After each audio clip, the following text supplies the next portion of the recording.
Like you were just saying how modern is kind of down and stuff. I'm just like personally, I don't think it's like it's maybe like less traction, like a little bit, but I still think that like I understand Game Night stopped it, but Game Night doesn't to me isn't a store that like promotes that kind of gameplay. And I think their bread and butter is not Magic. Yeah, I think like, it is. I think it's. like, I think it's more Magic than it's ever been. But I Yeah. still don't think the majority is Magic. yeah. It's just like I don't think that store really shows. Yeah, I think it's more that the price of modern staples is down across the board, and the same thing is true for Legacy and Vintage. Yeah, As which in a way is a good thing because then if you want to play, yeah, no, I agree with you. Yeah. They're not so down that our collections are worthless. no, Yeah. totally. No, but they have lost some value. Absolutely, yeah, of course, but it's an ebb and flow, right? Yeah, it's always going to be an ebb and flow. That's right. And speaking of which, you're listening to Turn One Soul Ring. I'm Kevin. I'm Eric. And today on the show, we have guest host Rylan joining us. Thanks for having me on again, guys. Nice. Thanks for being here, buddy. Always fun. And we have Rylan on the show today to talk about MTG Finance. So if our editor keeps the preamble at the beginning, then, you know, the speaking of which is going to make sense. Yeah. But this is definitely something that Eric and I pepper into the show throughout the episodes that we've done. So it shouldn't be a surprise that we're devoting an entire episode to this topic. But before we get to that, let's cover a few things new or noteworthy in the world of Magic. Ooh, yeah. So first up, we have the unsanctioned product. That was spoiled probably about 2 weeks ago at this point. And Is that the full spoiler? that's a full spoiler. Yeah. They spoiled the whole thing, and what we're getting is as opposed to getting a full on booster box, booster pack, draftable set. This time, what they're doing is it's 5 monocolored decks in a box set for $39.99. It's 5 30-card monocolored decks, and what you do is you get together with a buddy, and you take 2 of the 30-card decks, shuffle them together, and then play. So one deck is always going to be sitting there in the box, not being used. But throughout the course of using this product, you can you can have all 5 or all 10 color combinations, two color combinations, and that's what you're getting. I don't know. I would assume that each deck has all the lands of that, like all the full art unsanctioned lands, but I really don't know. Yeah. And yeah, so that's what you're getting, and it's more like a board game than a traditional Magic product. Yeah, like we've seen Wizards like do stuff like this. Like Game Night. Because they have the Game Night product, which is just 5 decks, and it's a multiplayer format with like 60 card constructed stuff. So, Yeah. I've yet to play one of these like box set games yet, like the Nicol Bolas one, Right, the, Arch Enemy. Arch Enemy. Yeah. I've yet to play one of these, or like the other ones that they have made. There was an Ixalan one. Right, Yeah. Explorers of Ixalan. Yes. is Yeah. what it was called. Yeah, yeah. We got a Time Warp reprint. That set had some okay reprints. Yeah, I haven't. I played Arch Enemy back in the day, but I haven't played any of the more recent ones. But I think it's a pretty good price for what you're getting. I mean, I think the price will sort of dictate the value of the lands, and obviously we're not getting any foil lands, which was a big get for Unstable. Yeah. What was that? That was like December of 2017, something like that. something like that. If we sound a little distracted, there's a kitty on the table, There's a cat just roaming like around. roaming around. So, but yeah, that comes out on Leap Day of 2020, so February 29th. So check it out. I've seen prices lower than $39.99. I've seen prices higher. So who knows what we're gonna get? Cards in the set look pretty fun. So if you are actually interested in doing, fun unset thing, it looks like it will be a fun time. Yeah, and there's a lot of there's quite a few cool reprints from past unsets. Yeah, it just seems like a fun product, and like a booster draft would have been fun, but this is a little more It changes it up accessible. a little bit. And accessible, Yeah, which is sort of seems like the route they're taking with. Because it's like if you don't really like play Magic and go and draft and stuff, like just going into an unset and drafting, I think you're still behind other people that regularly play Magic because it's Oh, of course, a different kind of format to get into. So and a format that requires more practice Yeah. than I would say most other formats. That's Like definitely the limited format, I think requires the most practice. yeah, because you have to like know the cards in the current set you're playing compared to I have the 60 card deck that I just play every single week, so you're going to be playing those same cards all the time. Yeah, you just net deck it. Yeah. Well, and you're constantly evaluating cards. Like, Exactly. You're evaluating what you're getting. What's the best pick for your deck? That's why we should Yeah. only do cube. We should only play Rylan's Legacy Cube. Yeah. because it would make us better. Yeah, that was why it was built. So Yeah. we definitely Yeah. need to do that again. It's like going to the gym, but for Magic. Yeah. Definitely.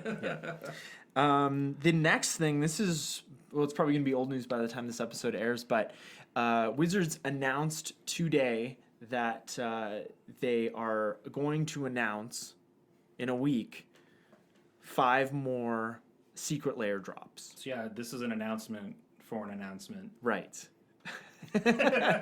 So that's gonna be 13. They did 7, and then they did the rats, and then 5 more. So that's gonna be 13 secret layers inside 60 days, which is kind of crazy. Wow. When you think about it.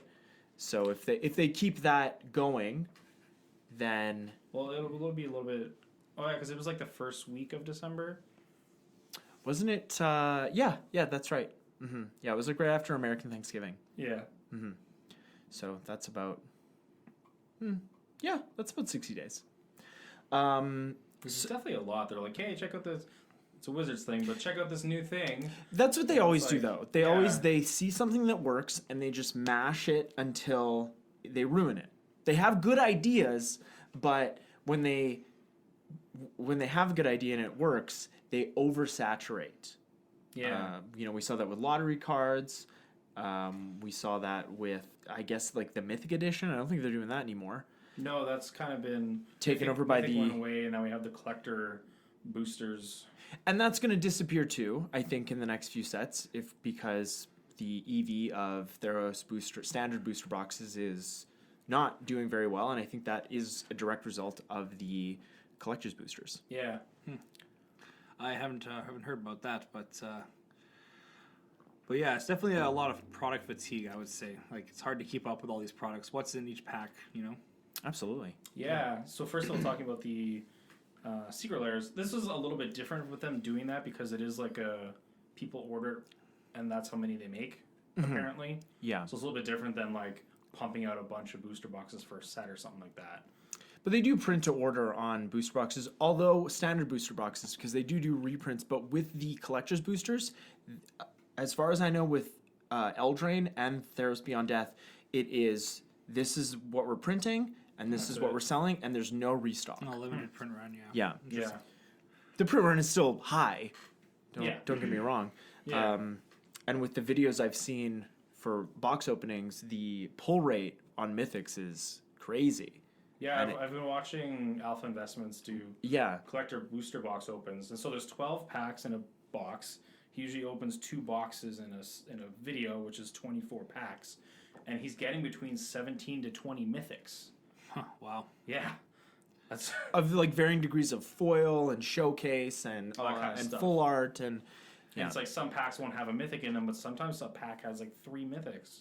Well, it makes you wonder how that's going to affect the price of because the mythic cards usually have the lowest supply, right? right. So of course. this is just going to water down or increase the supply and water down the price of these mythics. For Yep. sure. Yeah.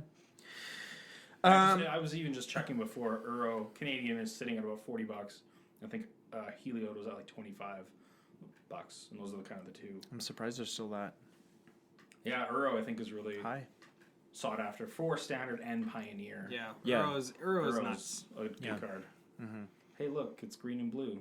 What do we have in Eldraine? I'm gonna splash blue. I'm gonna splash blue into my mono green deck. Well, Because it's just that good. Let's just put this on the table. I heard this too, but imagine if Oko was still in the format. Like they were designing these cards thinking that Oko would be in this standard format. Thinking that I'm sure Oko with wasn't Oko too and- powerful to ban. with Oko and Once Upon a Euro? Time and Euro, like It's like that just seems real dumb. yeah, Seems like quite the standard. Yeah. Magic. Uh, So before we get to the main topic, we just want to shout out our January Instagram giveaway. It was actually a friend of ours, Rob. He won the 3 packs of Theros Beyond Death and a couple of custom proxies. yeah. But he's actually sort of the catalyst for how at least I met you guys, because he hosted that Thursday Night Magic that we always used to go to. That's how we met. Yeah. That's how we met. I think maybe you and I, Eric, we met at like an actual event at like Fusion, like playing against each other, even if it was just like Modern or something. Because I feel like when we saw each other at Ryan's, we already. I was like, I think I've seen you around. Yeah, but I definitely met Rylan, you there at Ryan and Eric's, or Ryan and Rob's. There's a lot of R's. Yes. Too many. But yeah, so that's kind of fun. It's it's like local boy makes good, right? Yeah. And he didn't have any arcane signets in his collection, so he was pretty thrilled about that. And just if you like giveaways, check out our February giveaway on Instagram at Turn One Soul Ring the podcast. You can win some cards. Check it out. We're giving away the Allied signets. Yeah. Foil proxies. Full art. They look real nice. They are very nice. They're even nicer in person. So let's get to the main topic of the show. We're talking MTG finance. So first of all, what makes a card valuable in Magic? So I think that 2 things make a card valuable. The first is its playability in various formats, mainly standard, and the second is its availability or its rarity. Right? Would you guys agree on that? Yeah. What? Yeah, I would agree with that. I mean, I would say that it comes down to basically the law of supply and demand. So Sure. the higher the demand, the higher the value of the card is going to be. Right. Yeah. So yeah, as the playability, playability is really good, and how many formats it penetrates. If you go from standard all the way back to legacy, like Oko did, that's why you see these high values of like $70, $80 for standard card. Right. Because everybody playing all these other formats are interested in getting that card. Yeah. Or we see a card like Karn the Great Creator, which didn't have a lot of standard playability, but it had playability in Modern and Legacy and Vintage. Yeah. Before it was restricted. And that card was sitting at around $20, and now it's down to $5 after it was restricted in Vintage. Yeah. So the demand decreases and the price goes down with it. So Yeah. And the supply increases because people will just flip those cards because they don't need them. Well, exactly. They don't want to keep them in their collection, right? yeah, and then the store has to sit on them, so then they want to get rid of them, so then they lower the price. So yeah, generally when you're buying cards, that's one thing you want to keep an eye out for sure.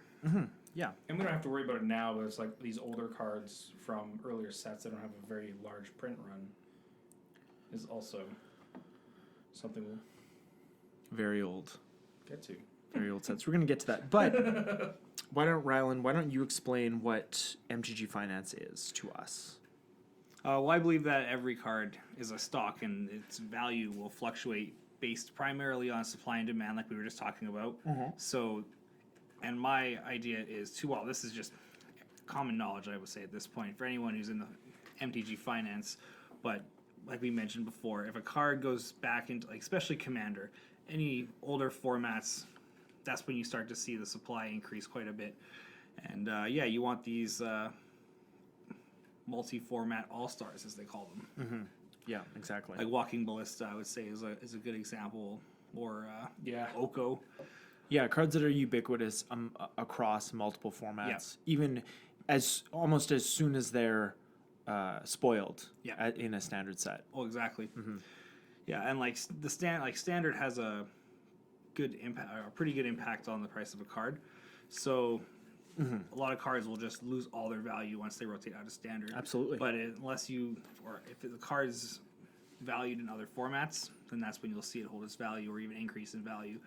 Because once it rotates out of standard, people will dump the cards like we were talking about. Standard players. Yeah, exactly. Standard players are going to dump their cards. The stores are going to want to clear them out, and then eventually the price is going to decrease on them. And then eventually it'll slowly start to come back up. Yeah. if it's played. Usually, because like we'll see those cards that had a high value, they're probably still good in some regard. They're just not sought after again right after standard. Yeah. Yeah. Right. Like check out Liliana, The Last Hope. Liliana Last Hope is a good example, yeah. That card was crazy pricey in standard. Rotated out was kind of $15-20 Canadian, and now it's back up to 70. Yeah, thanks, Pioneer. Yeah. Yeah. No, it was valuable before that. Also, like modern, like 3-mana planeswalkers that do good things are just good cards. Well, that's a big thing too. Pioneer added a lot more demand for a lot of these cards too that are in from the last. I think Pioneer was back 10 years, I think, roughly. RTR? I don't know how far back RTR was. It's going from like core set 15, I think is the last core set that's in there, or is it 14? Ugh. Did they do a core set 14? Yeah, I It's guess like so. M14? They did like 14, 13, 12, 11. Yeah, and it was the set symbols with the M. Yeah, so like Return to Ravnica and then like M14 and then yeah. It was 2012 is what the MTG wiki says. So almost 10 years. Yeah. Yes. So 8 years of cards, but the last couple years of cards have been more pushed, I would say. In terms of power level? Yes. In Yeah. terms of power level, yeah. So for anybody that doesn't know, Pioneer is like a diet modern.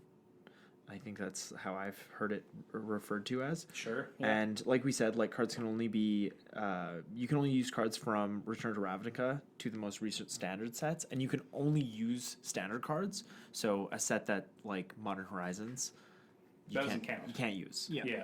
It's not like part of the main sets. Yeah, and it took a ton of cards that were previously probably only being propped up by formats like Commander and sort of skyrocketed their values, like Mana Confluence. Like that card was almost like when it spiked, it was at almost $30. Or like Oof. Nykthos, right? Like that was like a $10 card. Yeah. Yeah. And you know, there were several cards from those various sets that had playability in formats other than Commander, and they were valuable, and Pioneer made them even more valuable, right? And then there's certain cards like, take for example, Wild Slash. It was like a 25-cent card. Now it's like $4 or $5. I think it's up to 7 or 8 now, actually. Is that an uncommon? Yeah. Yeah. Wow. And it's a red for deal 2 damage.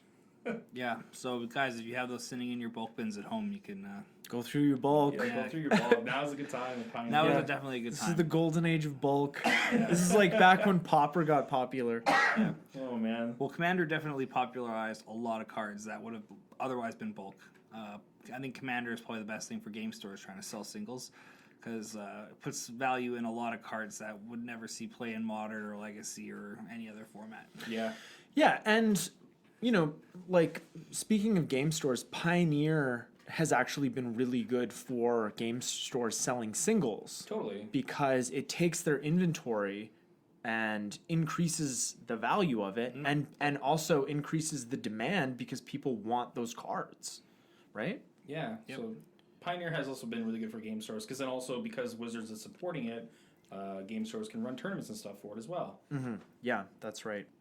Yeah, I would say that's, you know, it's good for game stores, but it's kind of frustrating for me as a player. Yeah. Because it does take cards that were previously not very valuable, or worse, cards that were valuable and playable in Commander, and makes them even more expensive. Even more. Well, exactly, and that's one of the reasons, or one of the things I want to talk about with you guys today on the podcast, about how like Pioneer especially has put a lot of stress on some of the newer cards that are coming into the format. Because Standard already inflates the prices of cards more than they. I would say, I think it's safe to say that most cards in Standard, while they're in Standard, that's the most expensive they will ever be. That's a good point. But now with Pioneer, and Pioneer will have this effect, I think, on the format for probably a few more years yet. But eventually, the effect, well, I think it's a diminishing return as the years go on. Pretty much every set that comes out, the effect will fade a little bit, because as the card pool grows, the effect of these new cards coming in, they're not going to be as powerful as some of the older cards coming, or older cards that already exist, say like Uro and some of these things we already have. Yeah, and it was probably a similar effect back in 2011 when they got rid of the extended format and created modern, Yeah. right? So Yeah. But yeah, it is kind of frustrating because, like, for example, Brazen Bar, where you want to play that in modern, well, now you have to pay basically twice the price to play it at this time while it's in standard because of Pioneer, because the demand. And then Pioneer kind of has to deal with the same thing, but that also is part of them printing such powerful cards that every format wants to play as soon as they're printed. Exactly. Yeah, I agree with your earlier point that they have been pushing that more in the last couple of sets. Yeah. These cards that are ubiquitous in multiple formats. Yeah, we kind of talked about the value of cards and printing cards into standard and how the value is affected by Pioneer especially. But let's kind of talk about reprints and how that affects. I think unless a card is on the reserve list, it's fair to assume that it will be reprinted at some point in the future. Oh yes, yeah, and Wizards, for example, like the fetch lands, I think they're keeping those in their back pocket because they know that there's always equity there for them. They can put this in something, they can put it in pretty much anything, and it'll sell. It'll sell like hotcakes because everyone will want to get those fetch lands. Yeah, which is really interesting that they banned the fetch lands immediately in Pioneer when they announced the format back in October of 2019. There's a good reason for that. Of course. Yeah. No, I don't disagree. Because it was only 5, so it's only half the color. Absolutely. Mana base. Yeah. So. Yeah, and that would have colored the entire meta. Yeah. Yep. Which is what happened with the whole Frontier format that like some game store had That's right. created. It was just like those color pairings were more powerful because you had the fetch lands to get better mana out. So it was really smart of them to like ban that right off the bat and just have Pioneer. This is the format, no fetch lands. Yeah, and the mana bases are pretty equal. The only thing I think that is lopsided that really matters is the fast lands. Yeah. The Also the pain lands. We only have enemy pain lands. oh, okay. Yeah. I don't see a lot of people playing the pain lands though. It's basically fast or I guess if you're I think going actually fast lands, you probably Shivan Reef has climbed a bit in price. And Yavimaya Coast, if the Apocalypse printings have gotten pretty pricey. Yeah. But like that's the thing about the pain lands and the fast lands, like they can reprint those anytime. Yeah. And the allied fast lands need reprinting because they haven't been reprinted since 2011. I think that's when Scars came out. Cliffs is way up there. Yeah. Yeah, it's like the only printing of those cards. So Yeah, that was they've only each set has only been printed one time. once and very far apart. Yeah. If you're not buying reserve list cards, I don't think you're really investing in Magic. Like, you are, but I think reserve list cards are more of a sure thing. Yeah, like if you're strictly using Magic as a stock or like investment, you'd be looking at those like old like reserve list cards and stuff like that. Yeah. Or like sealed product, like sealed. Yeah, booster if boxes. you want to invest in the long yes. term, but you could still kind of play a market in the sense that as you open standard cards, like for myself personally, I don't play standard, so I will tend to sell some of the high value standard cards that I open and just use that to put into modern cards, staples that I would like. Yeah, me too. Or I'll flip them for commander cards that I need. Yeah, Absolutely. yeah. So Because they're overvalued. yeah, exactly. So you sell these standard cards, and you're keeping your equity that you've earned there, basically, or that not earned, but you've acquired, and then now you put that into something that will hold its value for a longer time, or potentially increase in value. And then if you don't need that card, eventually you can maybe sell it at a higher price and put it somewhere else. So. And if you do need it later, you can always buy it, 6 weeks or a month before standard rotation. Yep. When cards are usually at their cheapest, assuming they're not playable in other formats. And, that's like Christmas for enfranchised commander players like me and our listeners. I would say even if a card is played in older formats, at standard rotation, a lot of players will start to dump their cards, like a lot of standard players. So the price will dip a little bit. Absolutely, so you can no usually matter get what. A little bit of a discount. So Even Teferi, Hero of Dominaria, dipped he dipped to as about well. $20 at rotation. That's $20 Canadian, folks. In terms of reprints, I think that like Wizards could do more reprints, and I don't mean in standard sets because they've obviously expressed interest in reprinting cards in specialty sets for certain formats, like Modern Horizons when we have the upcoming Commander Masters. Is it called? Almost said Commander Horizons. It might And- be Commander Masters, but I can't remember. Yeah, I think it's Commander like, Legends is Hey, what there it we is. go. There it is. We got it. We got there. So products like that are great for reprints, but I also think better reprints in Commander pre-con decks and just pre-con products in general. You know, like if you look at a product like Pokemon, they put good standard playable cards into their theme decks.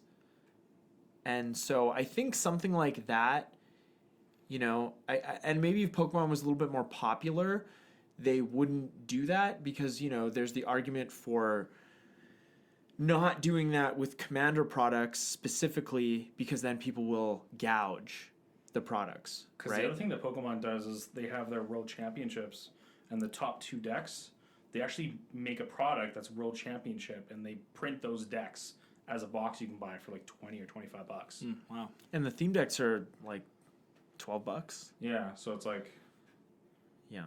that's something you definitely don't see in Magic. There's like a modern tournament, and they're like, "Oh, we're printing Jund." Like, you know, that's not something that would happen. Yeah, but I, mean, I don't know. That would probably like. But there's a middle ground. Yeah. Well, what are the value of these Pokemon cards? Like once they get printed into Oblivion, probably, I would say next to nothing, right? I don't know the value of Pokemon cards. I really don't these know the days. value of Pokemon Yeah, so we cards. Yeah. shouldn't, I've just been watching. I've just been watching primetime Pokemon. Okay. Who recently retired from YouTube, as you all know. Oh man. But yeah, like you don't.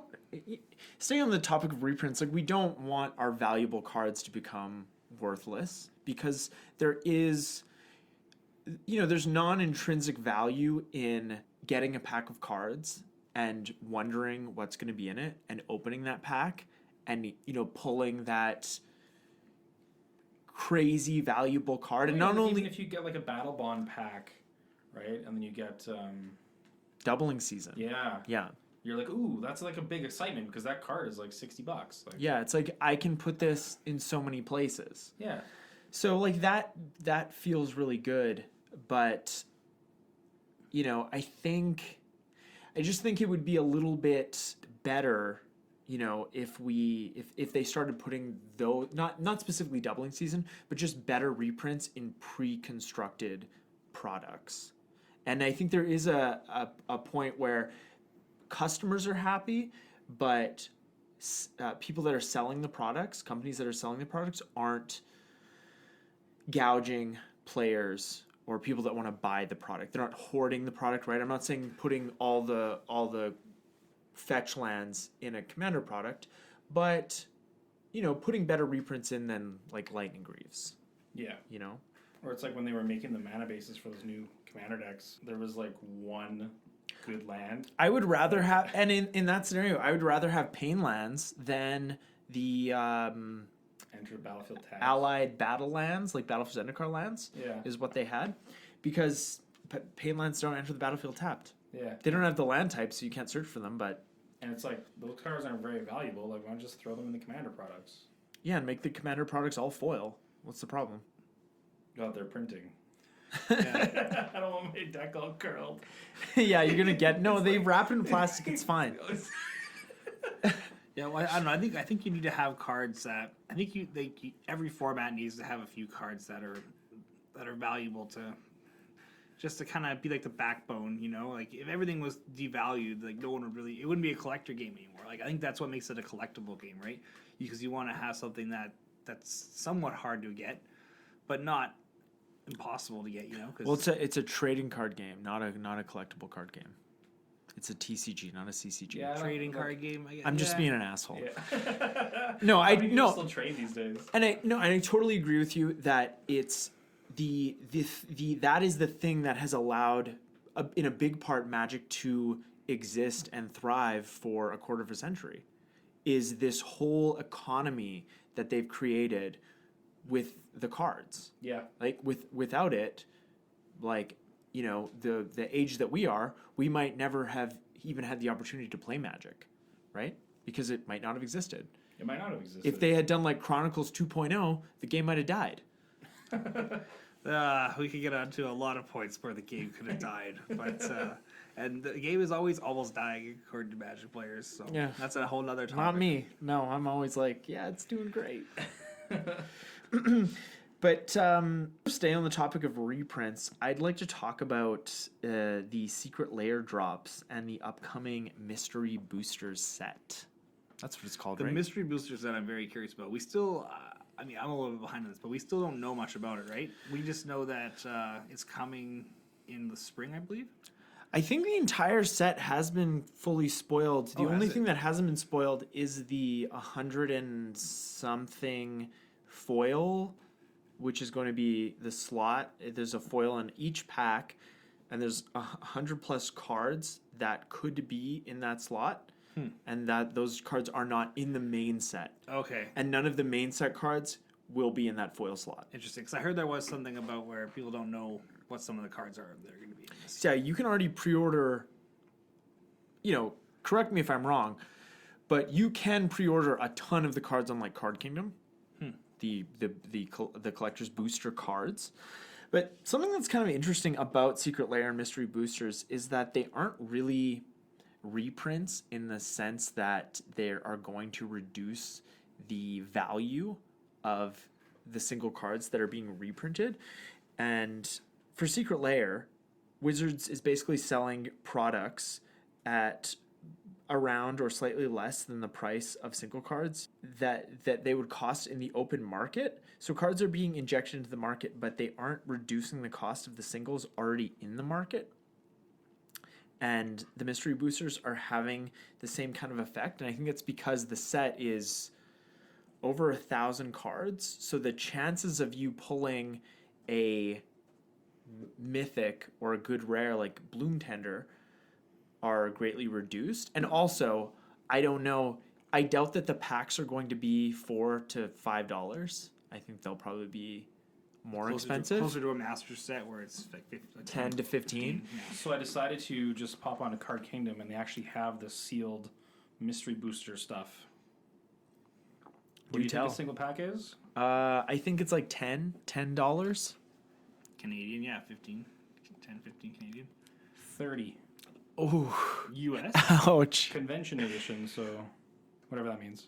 Well, Convention Mystery Edition Boosters has the pack, test Convention cards. Edition. The regular Oh. set doesn't have the test card. The regular set where the test So card would these be are has the test foil. card ones. Yeah. See, and this is where we talk about the product fatigue and who knows what's in what anymore. Yeah.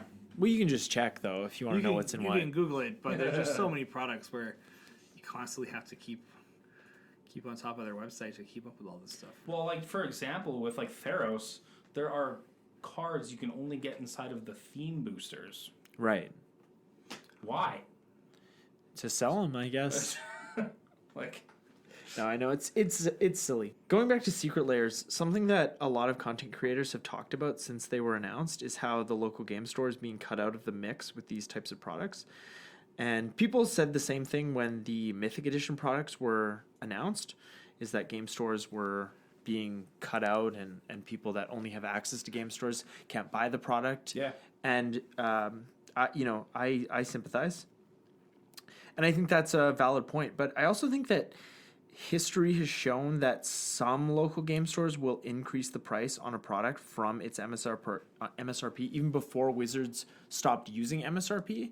So I think if Secret Lairs were available at game stores, the first one was like $29.99, and then we had some $39.99. I think we would have seen increased prices because even the last From the Vault, what's From the Vault? It's like $39.99. I think that's the stock. That was always the stock price of From the Vault. When they even $39.99 US though. yeah, Yeah. but even for From the Vault Transform, which was not a well received product, at the local game stores in town, it was not $39.99, whatever the exchange rate would have been. Yeah. It was an inflated price. It was.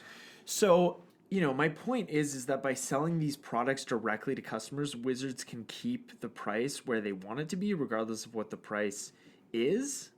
It feels good as a customer to purchase something for the price it was advertised to be. Well, you're asking a lot right there, I would say. Yeah. to be able to purchase it for what the manufacturer says it's worth. But that's what that's supposed to dictate. Like, that is how that's supposed to work. But also these when it first comes out, these products were meant to be something for the game stores to make a bit of money off of. I've heard so. Yeah, but then why even say like it's going to be this price, right? It's just like it's just not. I just don't think it's good. I just don't think it's good practice. Yeah. Yeah. When Wizards is like, hey, this product's $39.99, and the game stores are like, it's $69.99. You're like, what's happening here? And I'm someone that goes to the game store. I try to go at least once a week. I go down and play Commander, and I spend money. But there's also a lot of value in not having to leave your residence to get your product, right? Mm-hmm. And like we have one game store in the city that does that, but I think if that game store sold Secret Lair, it wouldn't be for the price, because like I know that game store, when they've had from the vault, or at least from the vault specifically, the last product, or Commander decks, it's an inflated price. If you go to like Card Kingdom, when the Commander set gets released, you can buy each one of those decks for the same flat rate. That's not the same thing that happens when you go to a game store in this city. I can only talk about this city. It actually is not, because they do adjust the prices right away. Yeah. It may not be a big thing. It's like, this deck's 50 while this deck is 60, right? You'll see stuff like that, and you're like, it may not be a big thing, but it's enough to get people. There. It's enough to get someone like me to be like, okay, well, I'm just gonna go and buy it online. Yeah. Yeah. Because you're inflating it that extra $10 where it's not supposed to be. Yeah. Yeah. I'll just pre-order the box set. But another thing about these Secret Lair products is that I think at the end of the day, too, they are a different product. So they're not really going to affect the price of, for example, Bitter Blossom. Like, that didn't affect the price of Bitter Blossom. No, because they sold it at the price of slightly under the price of just buying a single Bitter Blossom on the open market. Yeah. Well, I'm just saying, though, but it's a different art. Like, it's not like they sold the exact same art from Lorwyn. So this is like it's a different thing all in and of itself, So people who want promos are going to want this card. People who want still to have the regular card are just going to buy the regular card from the game store still. Yeah, but people that don't, go out of their way to get promos, if they can get this brand new single card and a bunch of tokens for roughly the same price, it's not out of the question for them to just buy that product instead. No, that's so fair argument. Yeah, so that's what I'm talking about when I say that the Secret Lair product and the Mystery Booster set aren't really going to affect the price of single cards. They're not going to lower the price because going back to Bloom Tender, which I mentioned earlier, Bloom Tender's like almost up to $60 USD. 70. Yeah, and it's in the Mystery Booster set. Yeah. So if anything, it's getting more exposure. Yeah. People are like, oh, I didn't even know about this card. It's great. And it's like, you're right. It is great.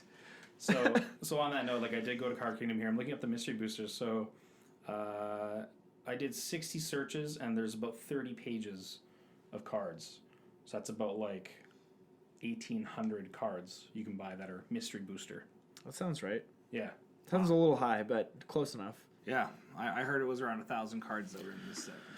Yeah, it's like 1,000 and change, I think, but it might be more. Who knows? Who knows what they're doing? That'd be a pretty interesting draft, though. Like almost every pack is completely different. It's kind of cool. I think so too. Like I think that's really the appeal of it for me is the draft format. I'm not so I don't love the I don't think that the $30 price tag. I don't think that's going to be the price tag because that's convention packs. I think the regular set packs are going to be They will be less. more reasonable. And it's like when the set finally launches, are these card prices maybe going to dip? Of course, because these are pre-order prices. Yeah. Yeah. Yeah.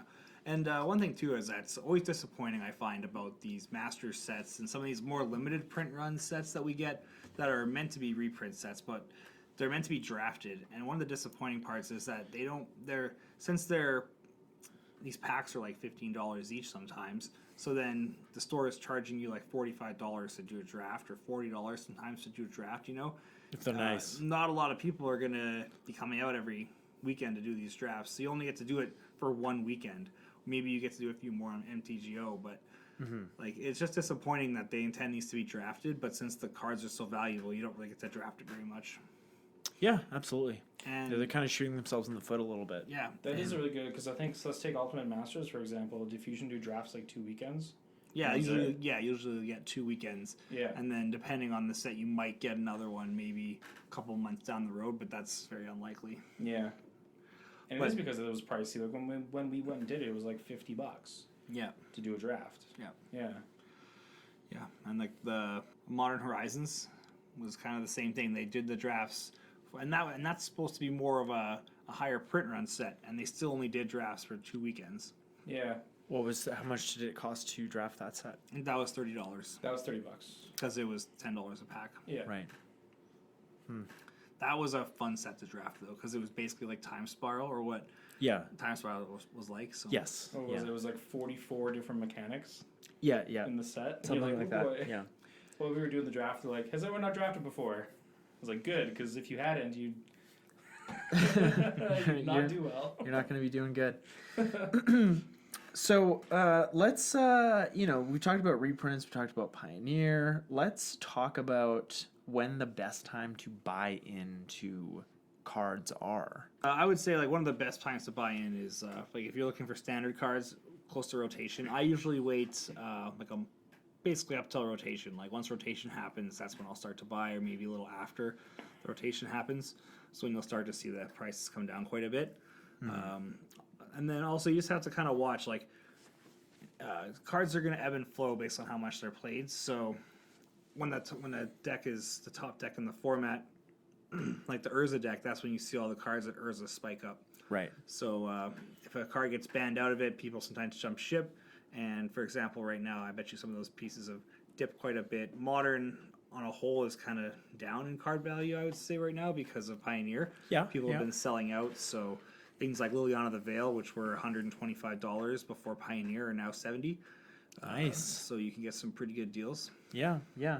Yeah, I would agree with that, that like rotation is generally the best time to buy into standard cards. And also, in addition to standard buy-ins, if a card isn't really playable or competitive in standard, then it's a good idea to wait like 2 to 6 weeks after the set is fully released.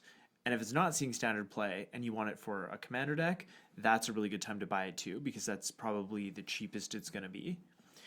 And I think the same metric can be applied to especially reprint sets, like back when we had Modern Masters, where I remember picking up some of the enemy fetch lands, and around like a month, those went up a little faster than I thought they would, but around a month I picked up some of them, and they were quite a bit cheaper than they had been in a number of years, obviously, because it was the only reprinting they had. But yeah, I think that a similar metric can be applied to reprint sets in terms of when to pick up cards. Yeah, reprint set hits. And what I've noticed, because there's been quite a few reprint sets with the master sets recently. So what I've noticed is once a card gets spoiled, for example, let's use the fetch lands. Fetch lands get spoiled, the enemy fetches, and their prices dip to, in some cases, half or less than half. And then that's basically the bottom, because everyone sells out at that point. And then from there, it's only going to start to creep back up in my experience. Yeah, from what I've seen. That's exactly what happened back in And, 2017. Snapcaster Mage basically did the same thing. And Snapcaster Mage, that card is like ubiquitous in every format. Like, wants that card. Well, maybe not. Well, I think you play that card in Commander. I think. I'd play it in Pauper if I could. Yeah, I think You can use it in Commander, but a lot of people don't like it in Commander. I've it's heard, not as so. good in Commander. I think. It's still really I think good. it's a really good It's card. really, really good in Commander But still. yeah. Just, extra turn. Yeah. Time stretch. What are you Exactly. going to do? Like 2 mana to recast any spell. Yeah. It's pretty good. It is really good. Yeah. Yeah. So a lot of these things, they'll dip a little bit and they'll bounce back, and then But I think Snapcaster as well is starting to dip a little bit because of Modern's popularity starting to wane. But I think people will come back to Modern. I think Pioneer is just a fad. A little bit. I shouldn't say just a fad. Fad's Fad's Hot a big take. hot take. Yeah, that is a hot take. But it definitely has a high popularity right now just because it's new. Of course. Oh, straight up. Yes, It's of course. really popular now. It's a new format. Everyone's like, even myself, like I'm having fun brewing decks and stuff in Pioneer because it's a new format. It's something just like brand new that I can play around with. Yeah, absolutely. Yeah, I was enjoying it. I haven't gone out to actually play at a store yet, but so I'm gonna hold my true judgment until I've actually played it a bit in the meta. But I watched it a couple days. I watched it online, and I was at a store while I was doing a draft. I was watching some games, and there's a lot of blue-white control in our meta here. And I look at that deck online, and I'm like, I just think blue-white control is too good at Pioneer. And Well, maybe some bans are in order. I also agree with that point, just from like playing a little bit of Pioneer and like seeing it played. Like that deck is really strong for the whole format. That's the buzz. yeah, but but I do think that format staples as a whole, so fetch lands, Snapcaster Mage, Leon of the Veil, Tarmogoyf, things like this are always going to kind of hold their value. But Tarmogoyf, for example, has been reprinted to Oblivion. I would say that card got hit like 5 times, I think. Because there was like Modern Masters 15, 17. Did it get reprinted in Ultimate? Yep. Ultimate. It's got new art in Ultimate. Yeah, new art in Ultimate. So was that 3 times? 3 times, I guess. 3. It got 3 reprints, and So- the original one from. And the original one. So it's been printed 4 times now. So it went from $200 when I started playing about 5 years ago to now being worth about $60 or $70 Canadian. They should have reprinted it in Masters 25. No, it's too good of a card for that format. Yeah. Ouch. Oof. Have you seen that meme where it's like the it's like an oof meter, and it's like, you know, it's like how you feel when someone I don't know, like turn 1 Soul Rings. That's a good. And then it's like the oof meter, and it's like high, and it's like that old guy with the mustache, and he's like, oof. You guys haven't seen that? No? No, it's a good meme. It's going around. It's hot. It's a hot new meme. Yeah, and that's I totally agree with the format staples, and you know it's sort of tricky, right? Because like we talk about fetch lands, and it's almost like those can't exist in Pioneer, because if they printed functional reprints into a new standard set for the fetch lands, what does that do to Modern, right? Yeah. Yeah, Well, so you printed a new fetch land, but you have to take 2 damage for it. I don't think my speculation is that Death Shadow. I've heard. Well, I saw on one of Mark Rosewater's. He has like a blogatog thing where he takes questions from people. It's just a blog, but that's what he calls it. Yeah. Anyway. It's it's a joke. Because the Atagatog. Right, yeah. Oh, yeah, got him. Yeah. Anyway, on his blog, he does a Q&A. So one of the Q&As was someone was asking like if they're ever going to do like a functional reprint of fetch lands, and he said they want to do one where there's no shuffling involved. So I think that the next Zendikar set we see is going to have these lands in it. It's my speculation. A fetch land with no So shuffling? you search, but you don't shuffle? I don't know how it works, but apparently, or I'm wondering if it's like you look at the top like 10 maybe, and then you randomly put them on the bottom. So it's just like a quick cha-cha-cha bottom. Okay, all right. Who knows? We don't know what it's going to be. I was thinking maybe it's like some kind of land where you play it and you like name a color pair or something, but that seems too broken. Or maybe it's like you get to choose one of like 2 or 3 color pairs. So Right. Reveal cards from the top of your library until you reveal a land. yeah, I mean I'm no game designer, but that's kind of what I'm thinking. But I also think that Stoneforge Mystic might get reprinted in the new Zendikar. What do you think about that in Pioneer? Do you think that's too powerful for Pioneer? The swords aren't in Pioneer. Well, what can she get? Well, exactly. Seems pretty fair to me. Yeah, well, I just don't know. Well, I mean, get the Shadow Spear. I think it's probably like one of the best things you can get. and it goes to your hand, the search, right? Puts it to your hand, and then she has the ability. I think it's paid 2 and a white. 1 and a white. More One than and a white. white. It's 2 then. Put yeah, it onto to put it onto the battlefield. battlefield. But then the search is 2 and a white? Oh, I think it equips 2 when it goes onto the battlefield, doesn't it? Or is it just put it on the battlefield? I think it's put on the battlefield equipped. Right, 'cause that's why you want Batterskull, because Batterskull just puts it. You put it on the battlefield, it becomes a 5/5. Because it gives you the germ. I've never played with the card. Me neither. But anyway, Stoneforge? I do think Stoneforge Mystic will get reprinted in The next Zendikar set? yeah. Hey, we're also getting 2 more commander decks. You put an equipment card from your hand onto the battlefield. It does Yeah. not equip. Doesn't equip. That's the ETB. You put an equipment card from your hand on the battlefield. That's the tap. Like you pay 1 and a white to tap. But The when ETB, you search, you put it in your hand yeah, okay. because then you can put it for free onto the battlefield. So it's like Shadowspear only costs. Yeah, you're losing 2 to mana on play. that one. No, Shadowspear doesn't cost 1? No, the activated ability is 1. Are you sure? Something costs 2 on it because I was Two, playing with that two card. it's 2 to equip. I think it's It 2 is to equip. one Yeah, to one to One to play. play, two. because two I equip. remember not liking it for the 2 equip. I thought it should be 1 equip. So yeah, I don't know if there's any real broken equipment, but I don't know. I think it could be fair, but it needs a reprint because it's getting up there. I think.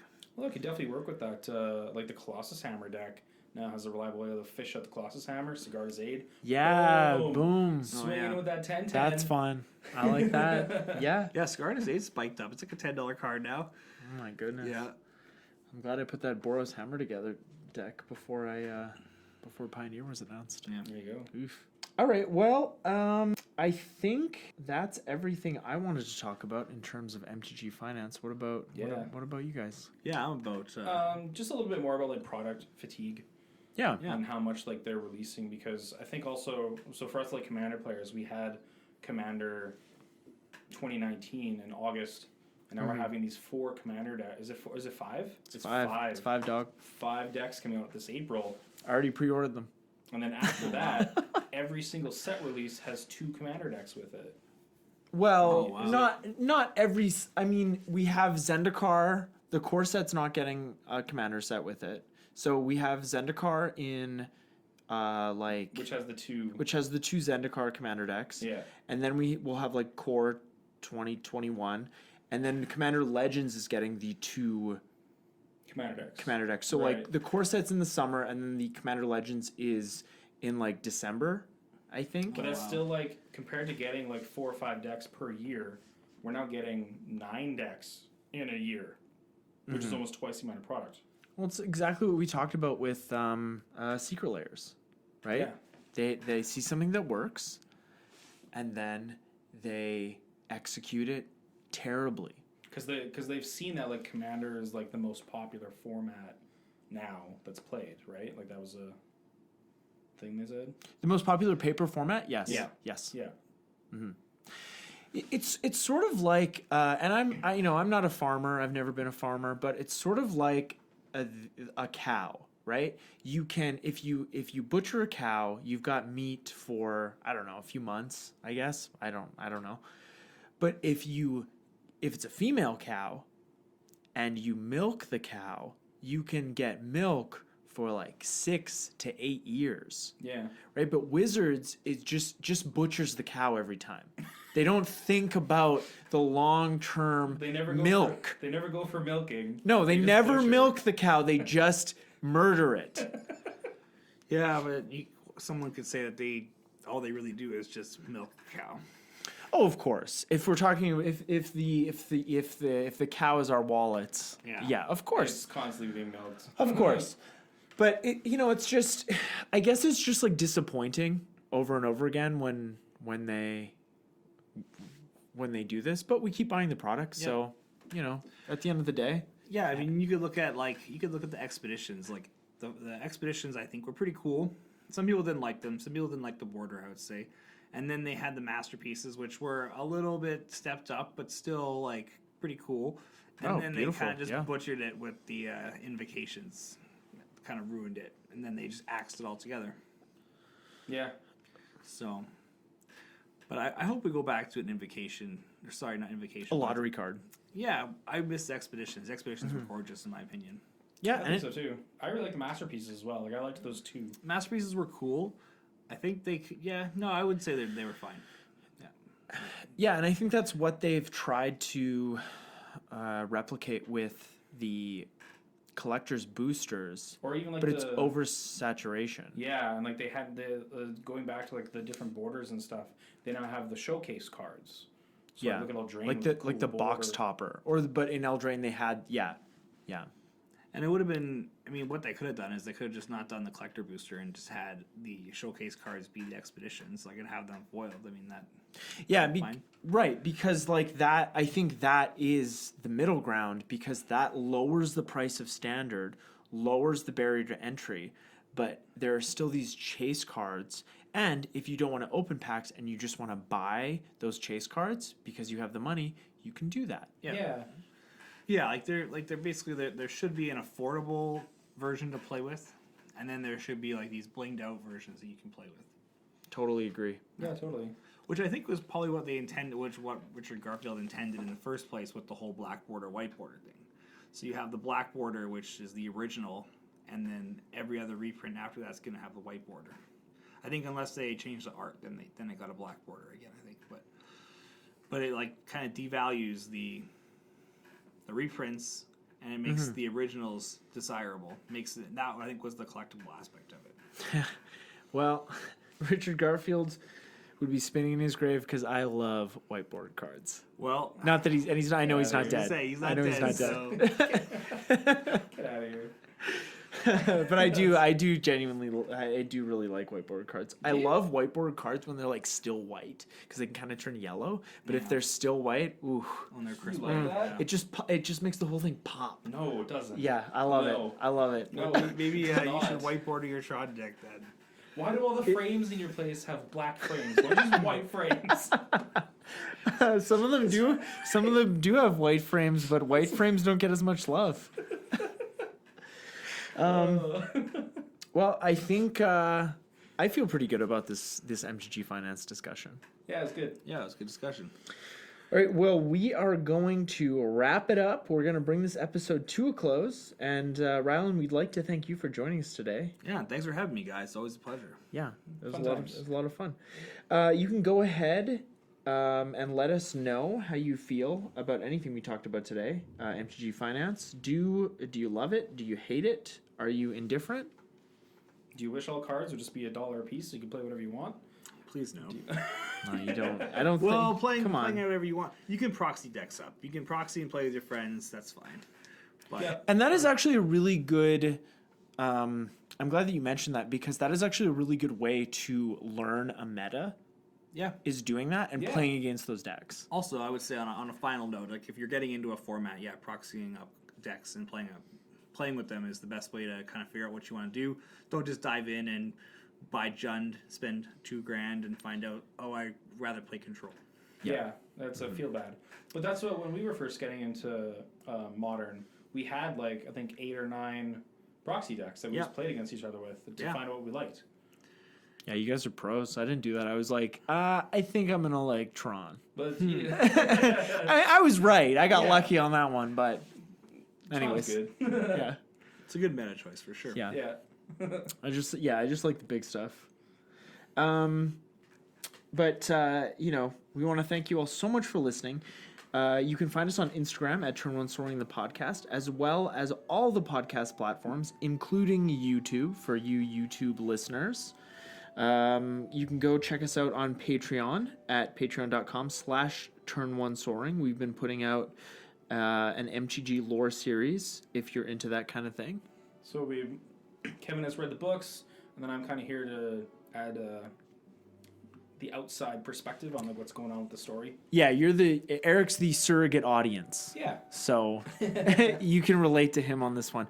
Yeah, and I'm in the process of reading the some of the books. We're doing the Urza story right now, so that's been a lot of fun, quite honestly. It is quite interesting though. So if you do like lore and stuff like that, go check it out. They're really interesting episodes, and then we pepper in a little a different one here and there as well. So we may have some stuff to talk about. That's right. Yeah. That's right.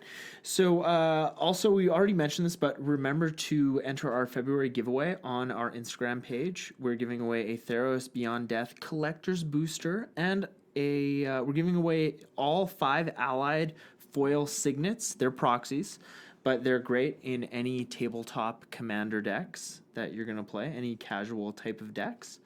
And we appreciate each and every one of you. Yeah, this is it. Thanks, everybody. Have a good one. Bye now. Rylan, do you want to say bye? Thanks for having me on, guys. All Bye, right. everyone. Turn one soul ring.